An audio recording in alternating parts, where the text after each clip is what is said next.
Everyone is unique, but at the base, we're all the same. Popular culture is littered with these contradictory ideas. On the one hand, a common core of what it is to be human unites us and gives us hope that we can rally against our collective demons to defeat the world's great challenges, like climate change, war, and discrimination. On the other hand, the unique and special nature of each individual underlies the valuing of human life, the personal striving for self-betterment, and the creation of new ideas. So which one is it? Are we all the same or different? A central challenge in thinking about this is the other minds problem. Simply, how can anyone ever know anything about the sameness or differentness of minds outside their own? For example, perhaps I'm the only conscious being on Earth, and all the rest of you out there are just zombies simulating the actions of conscious beings, but without any of the internal experience.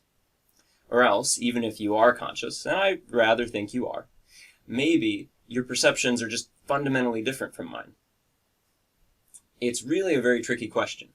Assumptions about lesser or non-existent conscious experiences in other minds have been used to justify racism and genocide. So, what do the data have to say about it? Because assumptions are not the stuff of science. To address this question of uniqueness versus sameness, one recent paper from a group of researchers at the Sapiens Lab, a group of researchers specifically devoted to the study of neurodiversity, has found some really startling evidence of differences in the electrical brain signals of different people. Importantly, though, these differences had nothing to do with factors like race or sex. Instead, it was access to resources like stimulation, travel, and education that correlated with differences in brain signals.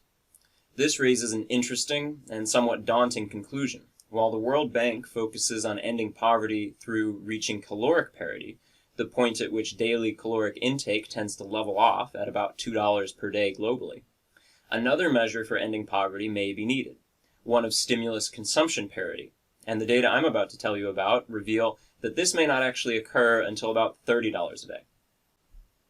Hi, I'm Adam Dede, and welcome to a Neuroscience Journal Club, where I bring you a weekly discussion of a published article from the world of neuroscience research. Before we get into the data, let's just take a second to appreciate the great challenge we're stepping into. What does the diversity of human brains really look like? What is the experience in other minds? At an extreme, in his book titled On Having No Head, Douglas Harding differentiates two types of humans. Those who carry a hairy 8-inch ball with various holes atop their shoulders, and those who do not. Only a singular example of the second type has ever been found, himself, and a great many of the first type. He goes on to expound with great excitement about the profound existence of the second headless type, in whose experience the entire known universe is contained. Of course, Harding was being hyperbolic to make a point. He was trying to get everyone to appreciate how amazing the world is to experience and how marvelous it is that we each have these phenomenal experiential devices through which to view it. In drawing the absurd differentiation between himself and all other humans, Harding tapped into something universal about what it is to be human and what the human experience is, supporting the unifying experience of all humanity. But another philosopher of the last century wasn't so sure. Julian Jaynes argued that in fact, much of the conscious experience had by modern humans is the result of very recent evolution. Jaynes went so far as to say that consciousness as we experience it, or at least as he experienced it, only sprung into existence a mere 3,000 or so years ago, the blink of an eye in evolutionary terms. If it's the case that our consciousness has changed drastically in this short period, then what does that mean for today's humans? Have populations everywhere reached this new type of consciousness that Jaynes talked about? Or are we still a species in transition, with a wide spread in the very nature of our phenomenal experience? What factors influence what kind of experience we all have? The ideas of philosophers like Jaynes have been used in the past to justify racism. The logic goes that if humanity is in a state of transition, with different people experiencing different types of consciousness, if these types of consciousness are associated with certain races, and if these types of consciousness can be reasonably ordered in a hierarchy, then racism is justified. and the races with higher levels of consciousness should be given more power. So, how can the data collected by Sapien Labs weigh in on all of this? They collected very simple data. Their 402 participants just sat quietly with their eyes closed for 3 to 4 minutes while electroencephalogram or EEG data were collected. EEG gives a readout of the brain's aggregate electrical activity over time. In addition to EEG data, the researchers collected a range of survey information about people's diets, incomes, spending habits, education, travel, and technology consumption. What made this data set really interesting was the diversity of life experiences in the participants. All of the participants were from the state of Tamil Nadu in southern India. 16% of them lived in villages with less than 2,000 people, no telecommunications, and no secondary school education facilities. On the other end of the spectrum, 22% of the participants lived in cities of more than 1 million people, with international airports and all the resources and stimuli that come with city life. The participants covered the full gamut of educational attainment and income, with people living on anywhere from between 85 cents and $410 per day. So the big question posed by the researchers, with such diversity of life experience, would there be diversity in brain activity? Importantly, because everyone was recruited from the same geographic region, there's no reason to think that there would be any systematic genetic differences between the participants to cause any differences in brain activity, and the overall racial makeup of the participant pool was pretty much homogeneous. So a common approach then to analyzing EEG data has been to use mathematical techniques to break it into different frequency bands, and then to ask about how much energy there is in each of those bands. One of the most studied frequency bands is the alpha band, which we've talked about in a few previous videos linked in the box above. Basically, the alpha band is an oscillation, an electrical activity at about 10 to 14 waves per second. It usually originates from perceptual areas towards the back of the brain, back of the head, and it characterizes brain activity whenever someone is in a state of relaxed but not sleepy wakefulness, particularly when their eyes are closed. When amplitude in the alpha band gets high, it tends to be followed eventually by drowsy states and then sleep. But by contrast, when alpha activity drops low, it initially leads towards an engaged and active state of mind, but eventually can lead towards a state of over-arousal and inability to focus. In the data from Tamil Nadu, participants exhibited a vast range in strength of their alpha band activity. Keep in mind, everyone in this study was just sitting calmly with their eyes closed, so we'd expect these conditions to produce a fairly uniform brain signal, but that's not what was found. Instead, there was a wide distribution of alpha activity strength, with a fat tail heading off towards high values. What this implies is that yes, for a lot of the participants, there was a similar amount of alpha activity, but for a sizable proportion of them, alpha activity was much stronger. Next, the authors wanted to know what, if any, lifestyle factors were associated with the diversity in brain activity. They created an overall index score of stimulation that included travel, both lifetime and in the past year, electricity usage, phone usage, fuel consumption, and education level. Then they pulled out 59 participants with the lowest stimulation scores and 29 with the highest stimulation scores.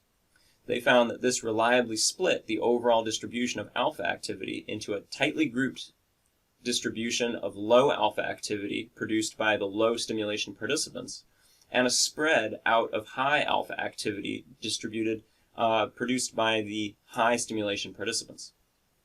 Basically, participants who received more stimulation throughout their lives tended to have higher alpha activity. What's more, they even had more overall activity in their EEGs across a wide range of frequencies. And it's not just that they had the volume turned up on their brainwaves. The signals from the more stimulated participants actually had more complexity as measured by the changeability of the signals across the recording session. This is really pretty crazy. These participants are just all sitting there, yet their brains are doing dramatically different things while at rest. Next, the researchers wanted to get a better idea of what lifestyle variables were associated with what brain activity measures. They found that recent travel and education were both well correlated with brain signal complexity. This kind of makes a bit of sense. The more different situations you find yourself in, the more different patterns your brain will be learning about. This is true whether you're being faced with the concrete changes of travel or the varied abstractions encountered through education. Of course, data are only correlational, but the result does seem pretty strong. Returning then to the alpha signal, here the researchers found that it was phone usage that best predicted increased alpha signal. Here it's a bit harder to think about a causal explanation. The alpha signal is difficult to interpret. As I alluded to earlier, when alpha activity gets really high, it tends to be kind of a precursor towards falling asleep. You get pretty drowsy. But when it gets really low, it tends to be associated with kind of a hyper or even a manic state in which it's difficult to focus. So is the interpretation here then that people with low phone usage are kind of overly hyper and having trouble focusing? Or is it that people with high phone usage are quick to become drowsy anytime their eyes shut? It's a bit beyond the scope of this paper to assess this, but what's important is that there was a reliable relationship between phone usage and alpha power. These two main findings are really pretty phenomenal. Complexity of brain signals seems to increase with exposure to travel and education, and alpha oscillation activity seems to increase with increased phone usage. First, these findings begin to scratch the surface of how much neurodiversity science is likely to have been missing by focusing so much on healthy 18 to 22-year-old Western college students. Second, these findings really put paid to the idea that different groups of fundamentally different types of minds or consciousnesses. Differences in the way different brains function is likely a function of access to stimulation and enrichment and has nothing to do with sex or race. In fact, the authors split their data out by sex and found no differences. Really, I guess this shouldn't have been all that surprising. Studies in rodents have shown us for a long time that animals raised in stimulus-rich environments develop far stronger cognitive abilities and resilient brains than do animals raised in impoverished environments. As to how these data should be interpreted, though, I'm not entirely sure. Alpha activity and complexity are such basic measures of brain activity that these changes are likely to be reflected in just about every aspect of people's lives. Surely, by many measures, the minds of the well-stimulated rich city folk will likely seem better. But by others, the poorer rural participants might be better as well. Anyway, that's it for this time. I hope you enjoyed, and I'd love to hear what you think in the comment section down below.